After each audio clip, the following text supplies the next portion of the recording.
Thank you so much. It's so good to be here. Let me start out by admitting something that's going to immediately lose me all street cred on the subject of barbecue and soul food and other things I'm known for. I was born and raised in Denver, Colorado.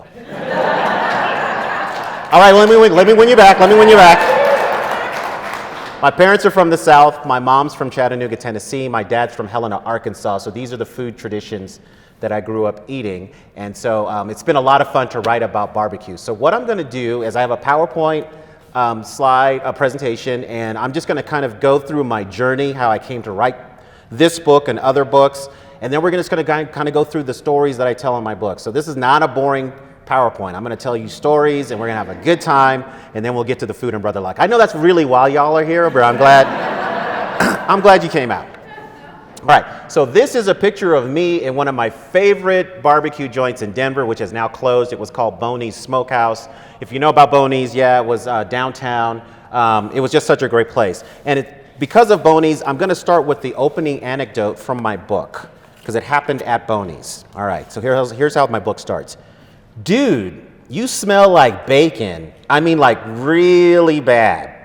Those words greeted me when I returned from lunch to the oppressively small office in the Colorado State Capitol that I shared with Leslie Herod, a fellow policy staffer for Governor Bill Ritter Jr.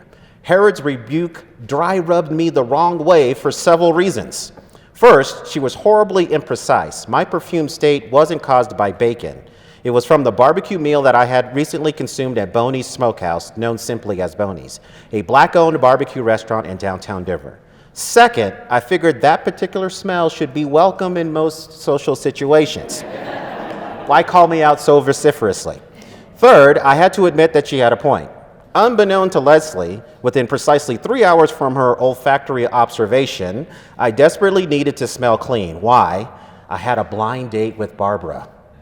At least I'll call her Barbara because I know that sounds a lot like barbecue, and I want to protect her privacy. I'm not gonna lie, I panicked. All week long, I had anticipated my date with Barbara, and I felt that I was about to seriously mess things up. Given the nature of my job as a senior policy analyst for Governor Ritter, I didn't have enough time to go home, bathe, change clothes, return, and still get all of my work done. I also tried to no avail to find some Febreze or similar deodorizer. All of those people in that big old building, I couldn't find one bottle. I felt I had no other choice. I called Barbara, made up an excuse, and asked if we could reschedule. I just didn't want her thinking that I had a hygiene problem. After all, it's not like we had been connected through www.barbecuepeoplemeet.com. If by chance you think I should have gone ahead with that date, and I'm wondering how many people think it's a good idea to show up on a blind date smelling like bacon? Okay. As I write in my book, I'm guessing that you've either been married or single for a very long time. So I started with that story of unrequited love because I feel that that is what African American barbecue people are getting from the media today. Most of the love is going to white dudes who barbecue, and we're going to talk about that. And what I'm going to do is show you how the history of this food shows that this is completely crazy because African Americans have done significant amounts of contribution to barbecue cuisine to help develop it, shape it, and be barbecue ambassadors around the world. All right, so I am known as the soul food scholar. My tagline is dropping knowledge like hot biscuits. That's what I'm going to do this afternoon. Social media, you're highly encouraged to do social media. I'm Soul Food Scholar on most platforms, so please show a brother some love, tag me, talk about this talk. Unless you have something negative to say, just hold on to that. There's really no reason to put stuff out there. So let me tell you about my writing journey. So growing up in Denver, went to Smoky Hill High School, if you're familiar with, moved to Aurora when I was a little kid, went to Smoky Hill High School, and then went to Stanford and Georgetown. And came back and practiced law in Denver. Now, this is not to disparage any attorneys in the office or anyone who has attorneys in your family. It just wasn't for me. It got to the point where I was singing spirituals in my office. And I just thought, I need to do something else. And it's bad when white people join in, you go to the copy machine, it's like, hey, Becky, what's going on? And she's like, nobody knows the trouble I've seen. Dang. So, I was going to open up a soul food restaurant in Denver. I had a location. Actually, if you're familiar with the Denver restaurant scene, it was Cuba on 12th and Delaware. So I had the early kind of entree into that building. I had a chef. I was raising money. And then I got a call from a law school friend from Georgetown who said, hey, Adrian, I'm working in the Clinton White House, and we're looking for someone to take a position in this new thing called the Initiative for One America. And I said, oh, okay, well, tell me about it. So if you've never heard of the Initiative for One America, President Clinton, in the second term of his second term of office, he started something called the Initiative on Race. And the wild and crazy idea behind the Initiative on Race is that if we just talked to one another and listened, we might realize that we have a lot more in common than what supposedly divides us. I know, crazy, right?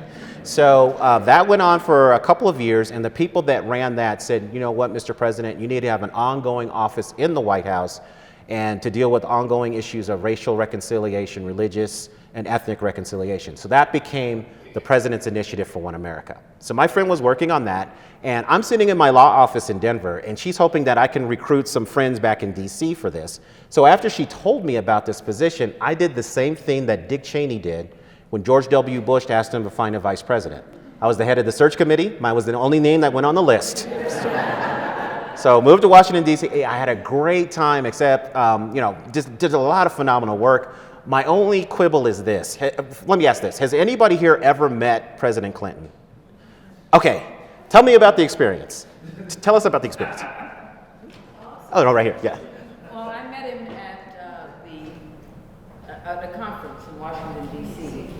And as he walked off the stage, I was the first person in line. I just happened to be in the right seat at the same time. But he gave me absolute eye contact, and I thought he was very warm. Did you feel like you were the only person in the room? I felt like I was the only person there. All right. Of the 5,000 who were there. Yes.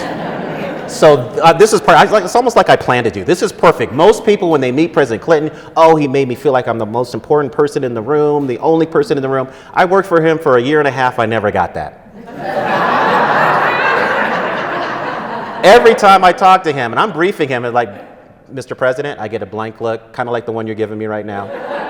I'm Adrian Miller, blank look. I work on your One America initiative, and then he'd say something like, well, that's great. And then we would talk about whatever. And then a woman would walk by and he'd call her out by name. I'm like, oh, all right. So, fast forward to the end of the administration. At that point in my life, I wanted to be in politics. I wanted to move back to Colorado, start my political career. If you had talked to me 20 years ago, I would tell you, yeah, I'm thinking I would be in the US Senate representing Colorado by 2020. That's my plan. But the job market was really slow. I was watching a lot of daytime television, and in the depth of my depravity, I said, I should read something. So I went to the local bookstore and I found this book called Southern Food at Home, on the Road, in History by John Edgerton. If you're a fan of Southern food history, that is a must-have on your bookshelf. And in that book, he wrote that the tribute to Black achievement in American cookery has yet to be written. I thought that was interesting, so I emailed him out of the blue, and I just asked him. I said, Mr. Edgerton, you wrote this book. It was 14 years old by the time I picked it up, and I said, you wrote this. Do you still think this is true? And he said, for the most part, nobody's taken on the full story. There's always room for another voice. Why not yours? So that's what started me on this journey. So I do make it back to Denver. I start working at the Bell Policy Center, a progressive think tank. And so I was like a grad student. So on my own time, after hours, on weekends, I was going to the Denver Public Library and going on the internet and getting as much information as I could. When I first started, I reached out to a lot of food writers, particularly African American, and they said, look, you're not going to find that much information. This country's racist. These cooks have never been celebrated. There's just not that much. Now, I will say that these were, older people, and they didn't know about this newfangled thing called the internet. And when I went on the internet, it was the exact opposite. Black cooks have been celebrated from the earliest days of this country, and there was a ton of information about them. I quickly had enough information to write 5 books, let alone just one, when I thought I was just going to struggle to write one. So the first book, Soul Food, The Surprising Story of an American Cuisine, One Plate at a Time, the way that I wrote that is I created a representative soul food meal. I wrote a chapter about every part of the meal, and I explained what it is, how it gets on the soul food plate, what it means for the culture. The research that went into this was I read 3,500 oral histories of formerly enslaved people, looking for all references for food. I read thousands of newspaper articles that had been digitized, magazine articles as well, talked to hundreds of people about what they thought soul food is, what it was, where it's going. And because I care about my research so much, I decided to eat my way through the country. So I went to 150 soul food restaurants in 35 states. Sorry, 35 cities, 15 states. I know some of you are surprised I'm still alive. I can tell. I guess I am too. But I loved it. If you're my social media friend, you've been along for the ride, because I always take a picture of the restaurant, the plate that I'm eating, so that you feel like you're on this journey. And so here's the meal. So I belong to the Black faith tradition, and so we have something we call call and response. So I'm going to go through the meal, and as I list items of the meal, you can say amen, you can applaud, you can snap your fingers, whatever, to affirm it, okay? So here's the meal. Fried chicken. Amen. All right, catfish. Amen. Chitlins. Amen. Oh, more enthusiastic than I thought. Okay, for the uninitiated, chitlins are pig intestines, not for everybody, all right? They're either stewed or fried, all right. Okay, side dishes, greens. And in soul food tradition, the popular greens are collard, kale, mustard, turnip, cabbage, all kinds of greens. So if you discovered kale in the last 5 to 10 years, welcome to the party. We've been eating them for about 300. Black eyed peas, candy jams. Just a note from the management, what we call yams in this country are not tropical yams. They are sweet potatoes, okay? All right, mac and cheese. And you know, I have to say, I wasn't going to include mac and cheese in the book because I thought it was too universal, but so many of my black friends threatened to slap me upside my head that I succumbed to peer pressure. So, and then I wrote a chapter about cornbread, hot sauce, and then red drink, because I believe that red Kool-Aid is the official soul food drink. Thank you. Now you have to understand, in black culture, red is a color and a flavor. We don't call things cherry or strawberry or it has hints of cranberry, it's just red. There is a generational shift happening though. There's a lot of youngins that like purple and blue. And as I wrote in my book, I do believe the children are our future, that we should teach them well and let them lead the way, but not on Kool-Aid, because they're messing it up. And then for dessert, I couldn't settle on one, so I wrote about 4. Pound cake, peach cobbler, banana pudding, sweet potato pie. All right, so that book went on to win the James Beard Award, a total shock because that was my first book. I remember practicing at the ceremony, and I'm gonna have to do it again this year. I practiced 2 things, my short acceptance speech and then my fake, oh, I'm so happy you won instead of me look, you know, like you see. And then the corpus of that research led to my second book, because as I was finding out all this stuff about soul food, I came across a few stories about African Americans who have cooked for our presidents. And I thought, you know, if I can find more, I'm gonna delve more deeply into that. And delving more deeply into that, I wrote this book, The President's Kitchen Cabinet, the stories of the African Americans who have fed our first families from the Washingtons to the Obamas.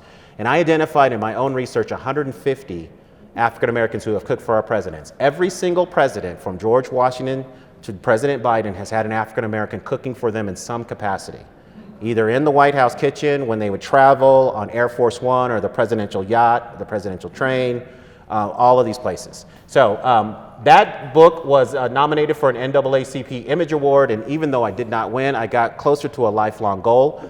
I always wanted to meet the actress Halle Berry.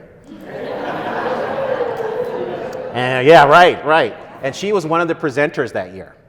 So there was a time when she came on stage and she was actually presenting the award, and she stumbled over her words. And that captured the precise moment when our eyes met, even though I was way up in the balcony. Yeah. Thanks for laughing at my corny jokes. I work on these. All right. It counts, right? It counts. So, why did I write this book on African American barbecue? So I'm going to talk about this experience. So 2004, I'm working on a soul food book, but I know that I'm going to write about barbecue eventually. I see a commercial for Paula Deen's Southern BBQ on the Food Network, and I thought, okay, well, let me just watch this because I'm going to find out who are the leading lights in barbecue now, get an idea of the current trends, all of that stuff. So I watched this program, and 60 minutes later, as the credits are rolling, not one African American was featured on that program. So this is 2004, so I'm thinking 2 things. First of all, how does that even happen? And then the second thing I thought was like, well, maybe I got it twisted and I didn't pay close attention to the commercial. Maybe it was for Paula Deen's Scandinavian barbecue, right? So I thought, well, maybe this is an isolated example. And then I started looking at other shows, Barbecue Pitmasters, magazines, and it was the same old, same old. African Americans were either greatly diminished or not featured at all. So let's talk about how it started. Oh, and I'm going to have to disappear for a second because I have to zoom in. Just a sec. Oops.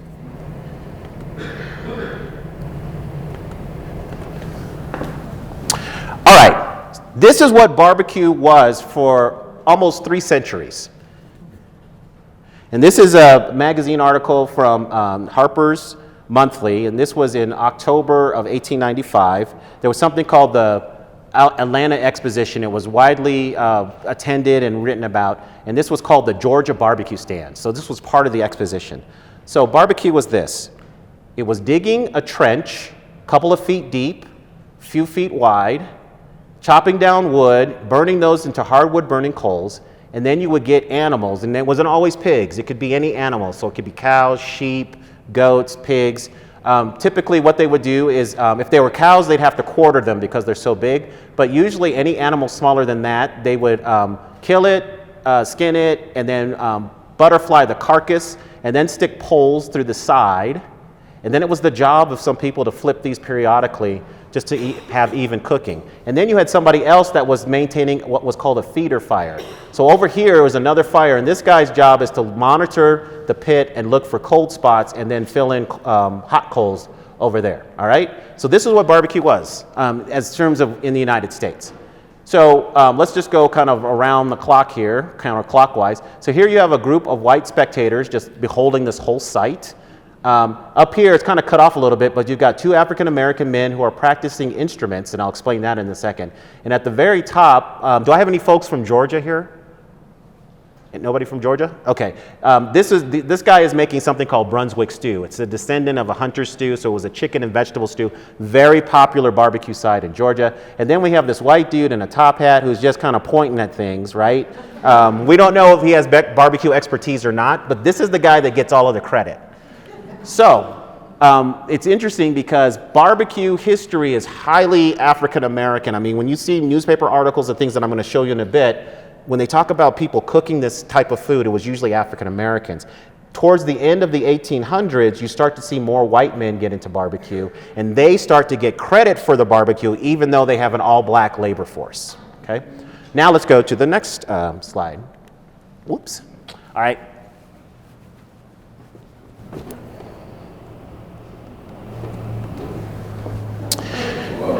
So this is a magazine article from Bon Appetit magazine, July 2003. Now, do you all remember the Where's Waldo cartoons? Okay, so the virtue of those cartoons is that Waldo was actually in the picture someplace. Where are the African Americans? All right, I'll save you the trouble. You're not going to find any. The closest we get to diversity is we've got this Asian American man with the beach ball here, and then we've got a woman here talking to a dude cooking, right? That's all we have. So this shows the seismic shift in terms of media representation of barbecue. So the question is, how do we go from that Harper's Weekly cover to that Bon Appetit article cover? And that's why I wrote Black Smoke. So Black Smoke is about reorienting African Americans in the barbecue narrative here to put African Americans back to the center instead of from the margins and to celebrate African American barbecue culture.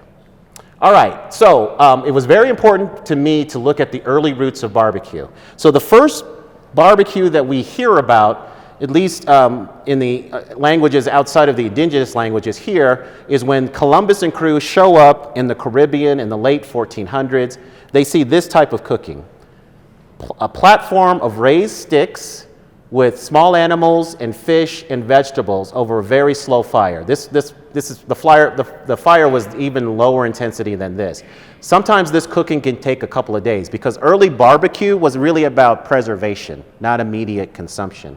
So the word barbecue, and we're playing a historical game of telephone. In Spanish, the first English kind of approximation of what was going on here was barbacoa. And the Spanish were trying to approximate the word that the indigenous people had for the cooking platform, not for the food or the cooking process. So it's whatever was in the indigenous language then becomes barbacoa, and then in English it becomes barbecue. So that's how that happens. So this, what I did is I started looking at all of the early European travel logs of going through the Americas and seeing what type of meat cooking they observed. So this was one example. Another one is the earth oven. I think probably people think of this as the Kahlua pig in Hawaii. So essentially this is digging a vertical pit, and then you have a mixture of stones and wood on the bottom, and then you have layers of vegetation, meat, until you get to the top, and you could cover it with dirt or some kind of, something else just to seal it. So this type of food, if you've ever had this type of food, the meat is not smoky. It's tender, it's delicious, but it's not smoky, right? So that's not the flavor profile what you see. But you see earth ovens around the world, but we see them in the Americas. I think the closest example to this today is if you go to South Texas, the barbacoa cabrito of South Texas is this method. Another one is what I call piercing sticks. So through the Americas, and even in the southeast U.S., what would become the U.S., there was a method of either killing an animal and then cutting strips and putting it on a stick and then aiming it towards the fire, and you would move it towards the fire if you want to cook more quickly, or move it back if you want to slow that down. Or you could have a stick where you put a morsel of meat on the end and the weight of the meat bends the stick towards the fire, and that was another way to cook. And that was a good way to cook because you could just do that, go off and do something else, come back, and your meat's all ready to go. Rotating spit. Now this would have been very familiar to Europeans because they used metal. We didn't have metallurgy in early America, so they used wooden sticks. But then, to me, Southern barbecue is based on this. In the Virginias, we see observations of a shallower pit being dug, and then a mixture again of wood and stones set on fire, and then either the meat was laid right on top of the wooden stones or sticks were laid across, very similar to a grill, right? And then pieces of meat were put on that and then cooked for slow cooking. My argument is that this is what puts us on the road to Southern barbecue. The indigenous people laid the foundation of this cooking, and then European colonizers and then enslaved Africans bring their meat cooking traditions and things, and all of that synergy gets going, and that puts us on the road to Southern barbecue. Now I have to tell you, not everybody agrees with this. There are a lot of people who argue that barbecue is from West Africa. And look, I definitively wanted to prove that black people invented barbecue because I wanted to say Wakanda forever, right? But I'm one of these weird dudes. I have to go where the evidence and the facts lead me. And all of the evidence points to that this was a type of cooking done in the Americas, and then other people encounter it and then riff off of it, and it leads to barbecue. But that's my theory. Other people think other things. Of course, they're wrong, but that's my theory. So what we find is that over time, as barbecue develops in the late 1600s and 1700s, it starts to become its own thing, and enslaved cooks are the ones who get identified as the people to make legitimate barbecue. So I want to show you one of my best finds in the book. The way I wrote the book is I have thematic chapters, and then I have kind of anecdotes or vignettes of people who I think really reinforce the themes in the chapter. So this is a woman named Mary John. And I came across one stray newspaper article, July 4th, 1840, which said that this enslaved woman, Mary John, was superintending a barbecue in Pine Bluff, Arkansas. Superintending is the 18th and 19th century word for pitmaster. So we have an enslaved black woman telling dudes what to do in 1840. And this woman was hired out in the Arkansas River Valley, and she made so much money that she bought her freedom. So she stays in the Arkansas Post. That was the first kind of white settlement in that area. And she runs a restaurant. So when she dies in 1850, this is the eulogy or the obituary that's printed in the newspaper. So this is unusual for that time because most African Americans were not named, and they were certainly not spoken of in glowing terms. You get this, Mary John is dead, and this just talks about her accomplishments. So that just shows you two things. One, that enslaved African Americans were instrumental to barbecue, and then also sisters have been grilling it for themselves for a long time. As much as barbecue is presented as dude food in the black community, that is not the case. Black women have been involved in barbecue for the longest time. My brother Kenny is here, and he will tell you that my mom, Adrian Miller, she died several years ago, but she was the griller in chief in our family. So again, enslaved African Americans and their descendants become barbecue's go-to cooks for primarily this reason. Old school barbecue that I showed you is very labor intensive. Somebody's got to dig that pit, somebody's got to chop the wood, somebody's got to burn it down, somebody's got to kill the animals, prepare them and cook them, and then after the barbecue, and somebody else has to prepare all the side dishes, and then after the barbecue, African Americans provided the entertainment and had to do the cleanup. So for most of our history, barbecue, regardless of who was dining, was a black experience on the preparation side from start to finish. And the reason it's very arduous work, and we get reports of barbecues starting out as really small things, but then they start to grow in scale to immense scale. By the time you get to the 1820s and 30s, we have barbecues of 10,000, 20,000 people being reported in the newspapers.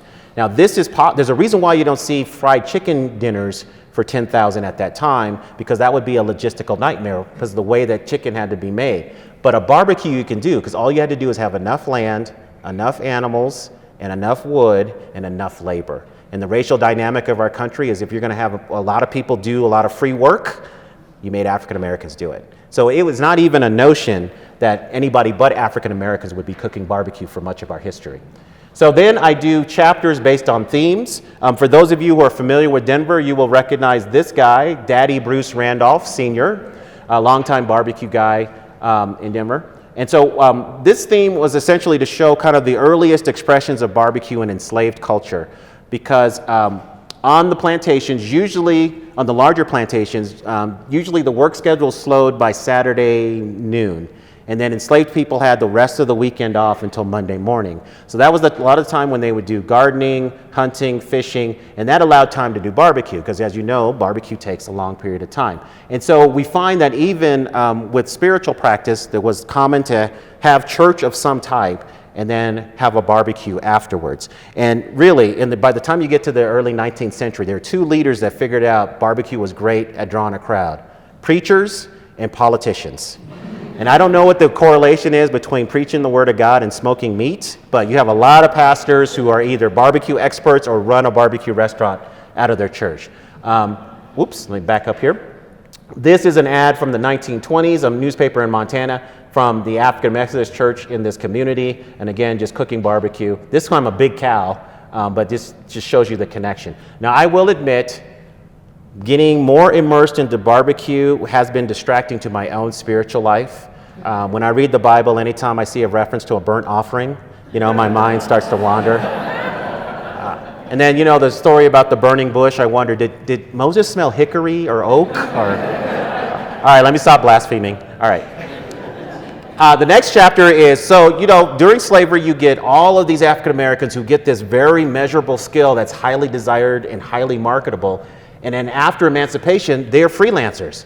And so African Americans become barbecue's most effective ambassadors. They're put on trains, stagecoaches, and boats to bring Southern barbecue to all parts of the United States. So another great find was this guy named Columbus B. Hill from West Tennessee. He arrives in Denver in the early 1800s, and he's doing barbecues for thousands of people by the time you get to 1882.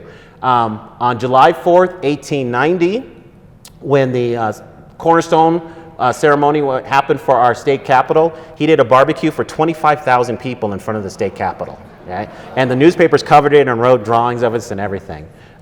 What was unusual is for a lot of African American barbecue people at this time, they usually were not named, and they definitely were not interviewed or illustrated. So he had all of these things. So he's a rarity in barbecue annals.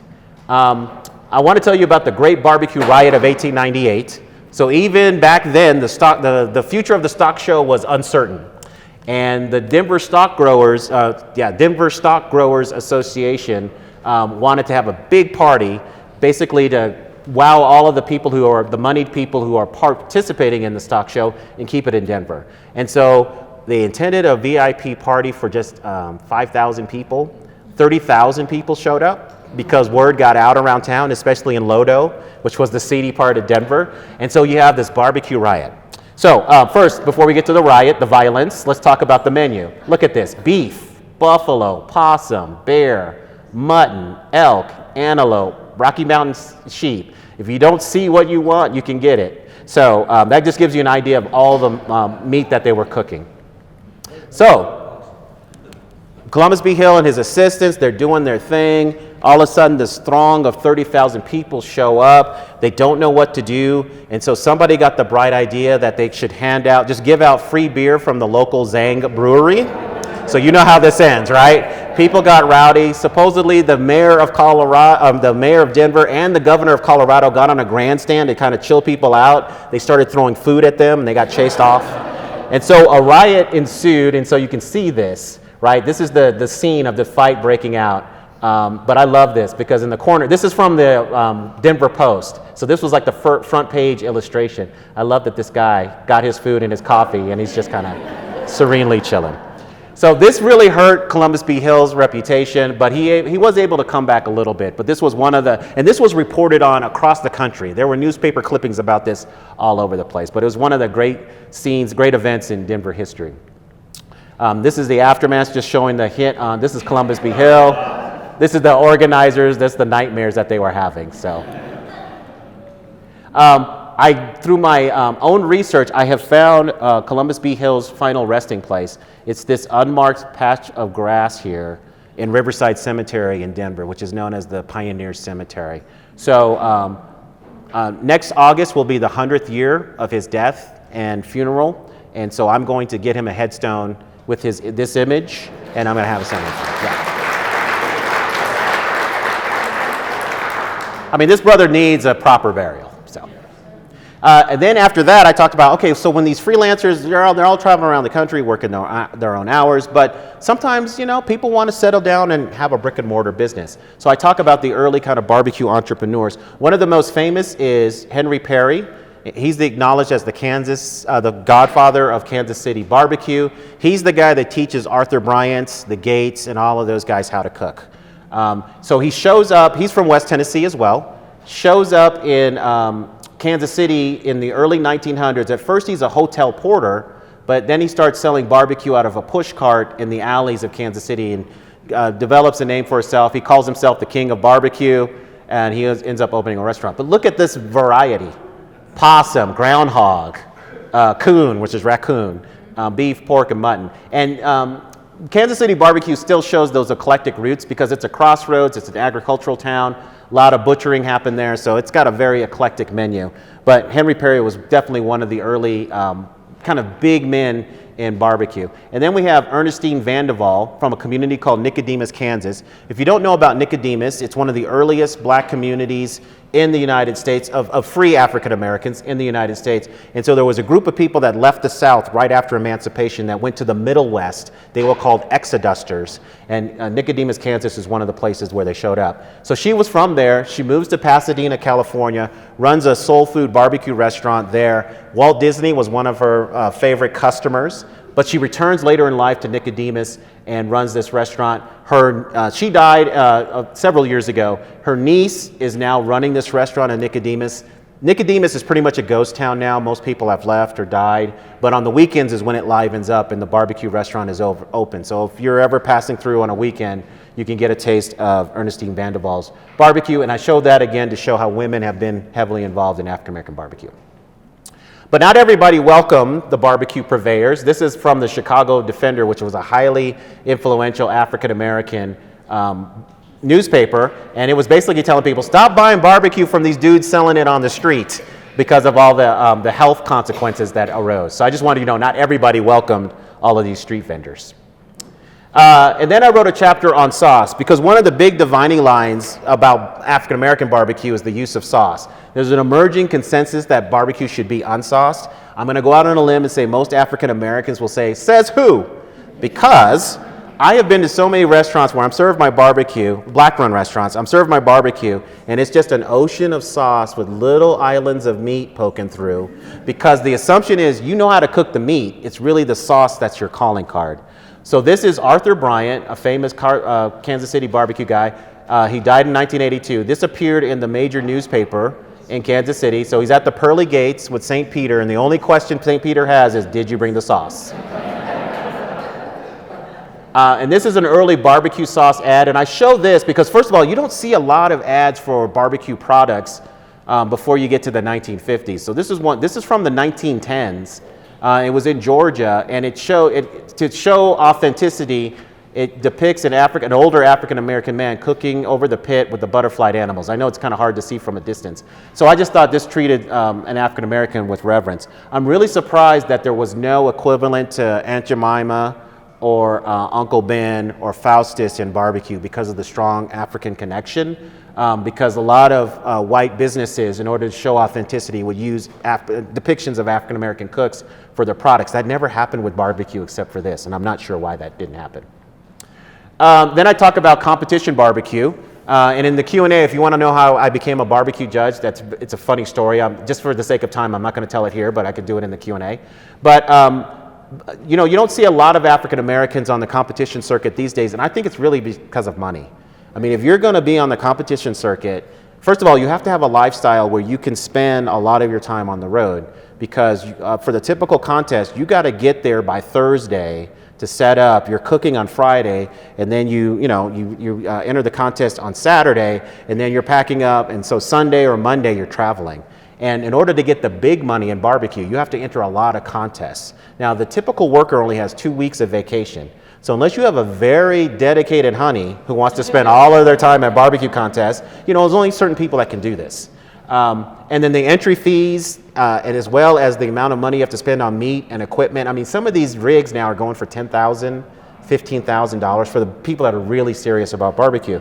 And so what you find is for a lot of the major competitions, when the price was, when the entry fee was free or very, very low, you had a lot of African Americans, and African Americans do well. Memphis in May is the world's biggest barbecue contest. The first winner is this woman, who showed up with a pickup truck and some barbecue equipment on the back. Now, can you imagine that happening today? But that's the legacy. So Betsy Cathay, so remember her for Memphis in May. And I also wrote about Sylvie Curry, the Lady of Q. She's the most recognized figure as African-American woman in barbecue right now. And she cooks all by herself. I mean, her husband tries to help her, but at some point she says it's Sylvie time. And she tells her husband, just go sit on the side, I got everything. So it's amazing that she does all of this stuff by herself, because if you've watched a lot of these barbecue competition shows, they usually have a team of folks helping them out. And she's also featured on a Netflix show called The Great American Barbecue Showdown. I'm not going to give it away, but if you spend some time watching that show, I think you'll be very impressed with her food. So let's just quickly go through barbecue styles. I know I'm going to make some enemies if I have people from the Carolinas here, but I'm lumping North Carolina and South Carolina together. So basically Eastern North Carolina is whole hog, spiked with vinegar and red pepper sauce. That's the tradition. So what really just makes me mad is a lot of people will make barbecue and then they'll have a North Carolina sauce on the side and they treat it as a condiment. That is not North Carolina barbecue. You're supposed to add this throughout the process, and it adds a mellow, very interesting depth of flavor. So I know a lot of people aren't feeling Carolina barbecue, and I think it's because you're getting a bad version of it. But on the western side, it's more pork shoulders, chopped up, and that same vinegar, red pepper sauce may have a little bit of tomato, and the only difference there is it shows you the gradual acceptance of tomatoes. In early American history, people did not eat tomatoes because they thought they were poisonous, because tomatoes are part of the nightshade family. So that just shows you the gradual acceptance. Then I think there's something I call Deep South barbecue, more pork shoulders, ribs, chicken, and then Southern soul food side dishes and desserts. East Texas is a barbecue regional style that does not get much love. When people say Texas barbecue, they're usually talking about Central Texas. But East Texas barbecue has the same kind of ingredients, right? Brisket, pork, chicken, but it's just the presentation's different. So instead of the perfectly manicured, sliced, Instagrammable brisket that you're used to, it's going to be chopped up with sauce mixed in it, more of a darker sauce. Also ribs, and they have an influence from Louisiana, so you'll find things like dirty rice as a side or boudin sausage that typifies that. Kansas City, we already talked about. This is my favorite barbecue style. I think it's a function of growing up in Denver. That was the strongest influence. But mutton, ribs, ham, all served with a load of fries, just fries all over the place. African-American barbecue specialties, I would say pork spare. And this is like, if you're going to go to an African-American barbecue joint anywhere in the world, this is typically what you're going to have, regardless of where the person's from. Pork spare ribs, some chopped pork shoulder, chicken, and then hot links. Hot links is a coarsely ground, spicy sausage that you see in a lot of African-American joints. Okay, let's talk about some specialties. You've got rib tips. Now, rib tips, this is a Chicago thing. And the way it started out was a guy named Leon Finney in the 50s who was thinking about getting into a food business, and he noticed that the slaughterhouses were throwing away rib tips. Now, why are the slaughterhouses doing this? Because they're creating the St. Louis rack. So the St. Louis, if you know, like a rack of ribs is kind of ovular in shape, So the St. Louis rack is essentially to create a more rectangular appearance for the consumer, charge a lot more money. So they're trimming off the rib tips and some other stuff. Well, they were just throwing those away. So he would just wait for the slaughterhouses to close, and then he would just go dumpster dive, get all these rib tips, and cook them up, and started making a lot of money. And then other people started looking at it. So today, I would argue that even Chicago now has a regional style. It's rib tips, chicken, hot link sausage, all drowned with, and fries, all drowned with barbecue sauce. It's actually pretty tasty. There's another one. This one's a little bit more obscure. These are Monroe County pork steaks. So this is in Kentucky, and this is more of taking a pork shoulder, freezing it, and then slicing 1/4 inch or 1/2 inch thick cuts, and then you just grill it. You smoke it and then grill it and then serve it. So this is something you see more in southern Illinois and Kentucky, but this is something for African Americans in that area. And then there's, in Memphis, there's something called barbecue bologna. Has anybody here had barbecue bologna? Okay, you want to describe it? It's bologna, usually fried, and then a heavy sauce on it. Yep. So for those of you who have not experienced it, this is how they make it.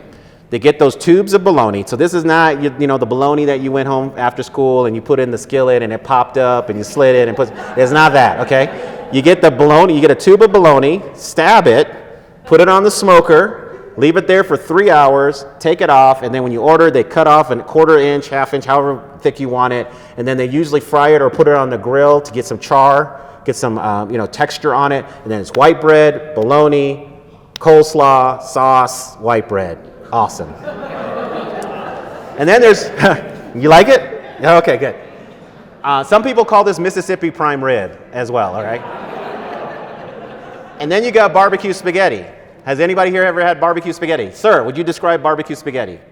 Spaghetti with pork and barbecue sauce. Yes. So instead of marinara, you have barbecue sauce with grilled meat, mix it all together, slamming. It's so good. And these are things you find in Memphis. I call Memphis barbecue's funky town, okay? You see now other specialties, burnt ends. So I really need you to pay attention here, okay? I don't care what people from Texas tell you. Burnt ribs were created by this guy in Kansas City, all right? So burnt ends, when you make a brisket, there's a fatty, charred part of it. Now what barbecue restaurateurs used to do is they used to cut that off and just throw it away. So what Arthur Bryant said is, you know what, I'm just gonna chop that all up, put it in a bowl, I'm gonna put it on the counter, and I'm gonna let my customers munch on that while they're waiting for their orders, okay? That's what burnt ends are. So one place that makes this is the Jones Barbecue. This is what it looks like. So again, those cubes, those perfectly trimmed, manicured, Instagrammable cubes that, that's not burnt brisket. This is what people are doing to get over on you.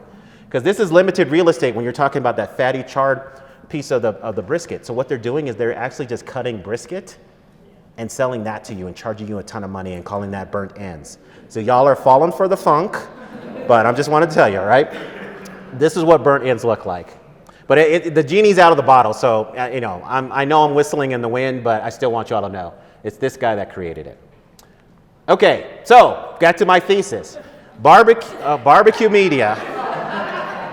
So these are the people who decide what stories get told about barbecue. They have fallen deeply, tenderly, softly, and maddeningly in love with white dudes, okay?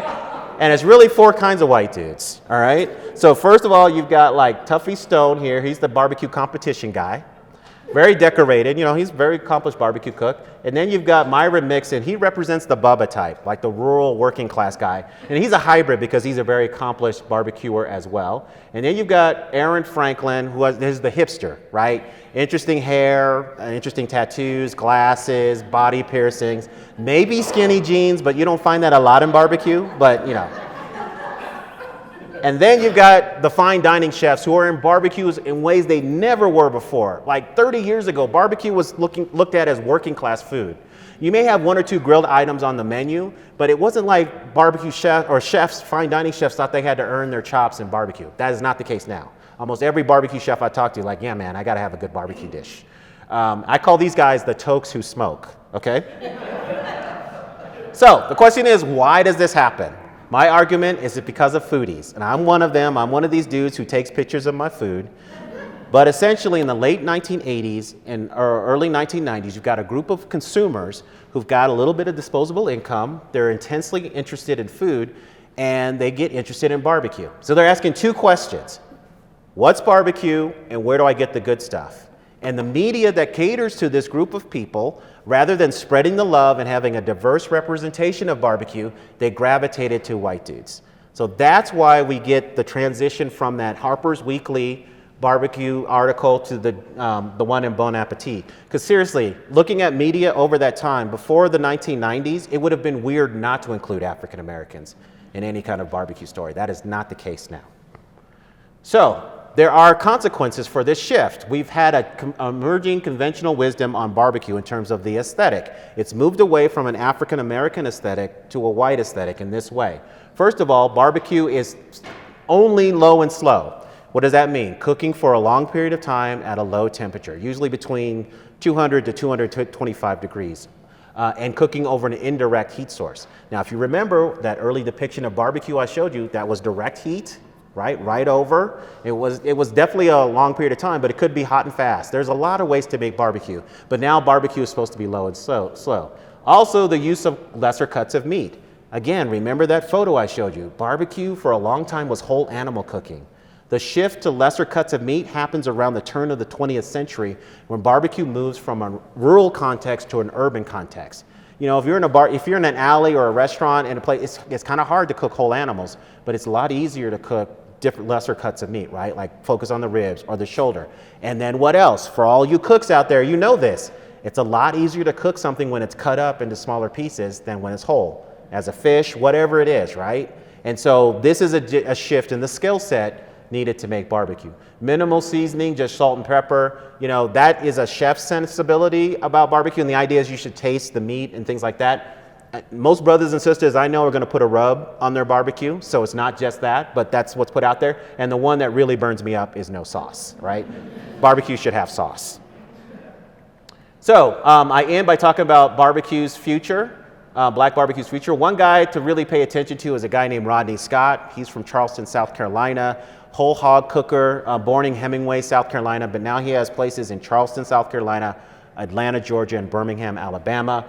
There's never been a national African-American owned barbecue chain. This guy might be the first one to do it because he's got a great story and he's got some money behind him. He's got a great book called Rodney Scott's World of Barbecue, so I highly encourage you to check that book out. I also feature the Mitchells. You don't have a lot of intergenerational barbecue in African-American circles, but this is one example. So Ed Mitchell is a legend in North Carolina barbecue. He's been on the scene for a long time, and this is some of the whole hogs that they made at in New York City. There was something that used to be called the Big Apple Barbecue Block Party, and it was held in Union Square, and the reason they had to stop doing it is too many people showed up.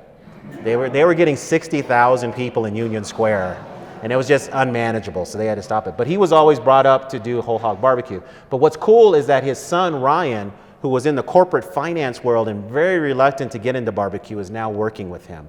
And so I think it's great, and I hope they have next level things coming. I also talk about Deborah and Mary Jones in Kansas City, Kansas. Does anybody watch that show, Queer Eye? Okay, do you remember the episode with them in it? Okay, yeah. So their business is booming now. They're the nicest people. I love them, and I just wanted to, again, reinforce that black women have been in barbecue. But one thing that I just wanted to note is that they created a barbecue vending machine. That's just genius, right? So 24/7, you can get your barbecue sandwich on or get your sauce or whatever you need. So I just think that's beautiful.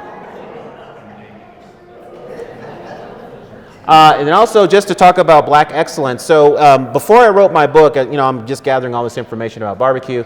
And there's something called the American Royal in Kansas City, one of the biggest barbecue competitions in the world. And they have a barbecue hall of fame that was started about 2010, 2011. And now when I was paying attention, I noticed that they had 33 inductees. How many African Americans did you think they had at the time? Of the 33, out of the 33? 0. Nope, not that bad, but close. 1. The one inductee was that guy, Henry Perry, that I showed you earlier, who's the acknowledged father of Kansas City barbecue. But I just showed you all these other people that could have been nominated and inducted. I'll give you 2 examples of the people that were in the Barbecue Hall of Fame at that time. Henry Ford. Now, does anybody know why Henry Ford would be in the Barbecue Hall of Fame? Yes. Yes, the charcoal briquettes. So what people don't know is that the early Model A and Model T cars were made out of hickory wood. So the manufacturing process left all this wood, so he teamed up with his brother-in-law, Kings Ford, and they started making charcoal briquettes. So he's in there. The other guy who's in there is Guy Fieri. And as far as I know, he's just good at eating barbecue, right? So I wrote an op-ed in the Kansas City Star, and I just said, hey, you know what, American Royal Barbecue Hall of Fame, you gotta diversify. You have to include more African Americans. And to their credit, they took the criticism, they invited me on the board, so I'm now part of the nominating process. And the last 3 classes, yeah. Thank you. So the last 3 classes have been very diverse, and we got some really cool stuff that's going to be announced this fall. But one of the situations that we fixed is we got this woman in, Desiree Robinson, who runs a place called Cozy Corner Restaurant in Memphis. It's a great place, but she has a Denver connection. So she and her husband lived in Denver in the late 60s because he worked for Martin Marietta. And when they got here, they said, we can't find a good barbecue place here. So they actually ran a barbecue place in Denver and then went back and started a place in Memphis when they relocated back to Memphis. And actually, if you go in the restaurant, in a very lonely part of the restaurant in the corner, you'll see the 1986 Denver Broncos AFC pennant hanging there. But if you go there, in addition to barbecue bologna, ribs, spaghetti, all this kind of stuff, the thing to get is the barbecue Cornish hen. I mean, it is just ethereal. That's all I'll describe it. So she's the first African-American woman to be in the Barbecue Hall of Fame. Let's just talk about some current trends. One of the things that you're seeing turkey emerge as a substitute for pork. People are looking for healthier options. So here's one thing I found. This is famous in the South Carolina, or the St. Louis area.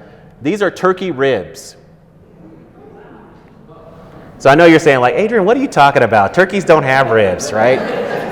Just hold on. All right, so here's how they make a turkey rib. They take the shoulder blade and they cut enough meat around it so it looks like a baby back rib.